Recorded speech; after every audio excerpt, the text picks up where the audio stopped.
ফাইজুর রহমান মামুন ভাই ফিরে এসেছেন, আপনারা খুশি হয়েছেন না? বহু সাংবাদিক এসেছে, আপনাদের প্রোগ্রাম থাকবে বাংলাদেশে শোনাই যাবে। আজকের প্রোগ্রাম এমন কিছু সাংবাদিক এখানে এসেছে, আপনাদের প্রোগ্রাম আমরা যাই করি না কেন, কিন্তু সারা বাংলাদেশকে জানলে খেলার একটা প্রোগ্রাম হয়েছে। এবং আপনাদের মাঝে উপস্থিত হয়েছে আমাদের শেখ মোশাররফ হোসেন, রাজৌর উপজেলার বিশিষ্ট ব্যক্তিত্ব, বিশিষ্ট ব্যাংক কর্মকর্তা শেখ মোশাররফ হোসেন, আমাদের এক বড় ভাই উপস্থিত হয়েছেন।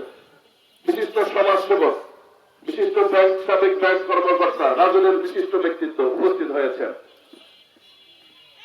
তো আসেন গ্রামের ভাইদেরকে যারা বলছি, ভাইদের কিছু কথা শুনতেছি আর কি।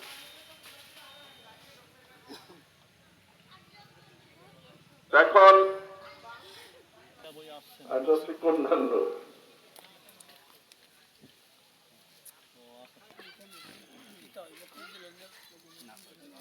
আমাদের নয় দিগন্তের সাংবাদিক ফাইজুর রহমান মামুন ভাই, আপনি সামনে ভাইরা আছে। হ্যাঁ, আমাদের বাম পাশে আমার দাদা মন্তজদা আছে। হ্যাঁ, ভিতরে আমরা অনেকে দেখতে পাচ্ছি, অনেকেই আবার আসতেছে। প্রোগ্রামটা আসলে